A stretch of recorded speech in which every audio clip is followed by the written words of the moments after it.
আসসালামু আলাইকুম। ক্লাউড টেকিংয়ের আরও একটি নতুন ভিডিও নিয়ে আসলাম আপনাদের মাঝে। আচ্ছা, আমাদের কমন একটা প্রবলেম হচ্ছে যে আমরা অ্যাপে ঢুকতে পারি না। আমরা অ্যাপে ঢুকলেও আমাদের ডিভাইসটি অফলাইন দেখাচ্ছে। এই একটা কমন প্রবলেম। 1 মাস, 2 মাস অথবা 1 সপ্তাহ অথবা 3 দিন আগে আপনাদের ডিভাইসগুলো বন্ধ হয়ে গেছে। আচ্ছা, এগুলো বন্ধ হচ্ছে কেন? এরকম কেন হচ্ছে? গাড়ি কেন দেখাচ্ছে না? এই যে একটা লেখা এখানে দেখেন। তো যাই হোক, তো এই বিষয়গুলো আমরা পুরো ডিটেলে একটু জানার চেষ্টা করব কেন এরকম হয় আর কি করলে এর থেকে মুক্তি পাবো আমরা। আসলে ক্লাউড টেকিং হচ্ছে সম্পূর্ণ একটি ফ্রি প্ল্যাটফর্ম, যেখানে আপনারা কাউকে মাসিক বিল দেন না, কাউকে বাৎসরিক বিল দেন না, গভর্নমেন্টকে ট্যাক্স ভ্যাট কোনো কিছু দেওয়া হচ্ছে না। এটা সম্পূর্ণ একটা চায়না সার্ভার, যার কারণে আমাদের এই ভিপিএনটা ব্যবহার করতে হয়। আচ্ছা, আমি প্রথমে আপনাদেরকে কিছু কোড দিছি আমার স্ক্রিনে। কোডগুলো আমি আরেকবারও দিয়ে দিচ্ছি আপনাদের সুবিধার্থে।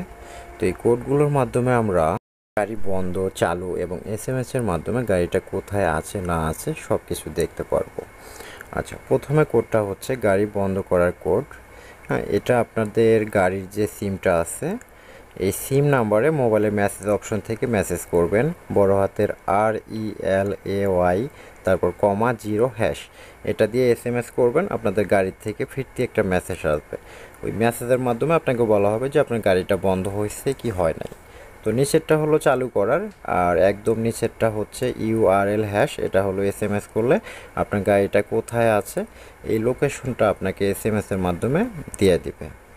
আচ্ছা, আমরা এখন ভিপিএনটা অন করব। ওকে, ডান, আমাদের ভিপিএন কানেক্টেড। এখন আমরা জিপিএস-এর অ্যাপসে লগ ইন করবো।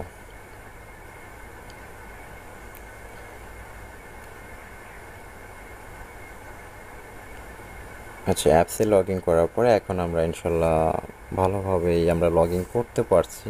কিন্তু এখন সব থেকে বড় সমস্যা হলো এই যে অফলাইন। হ্যাঁ, তো এই যে অফলাইনটা, এটা কেন? এই যে সার্ভারের কারণে এটা যেহেতু, তো এটার সমাধান আমরা কোথায় করব?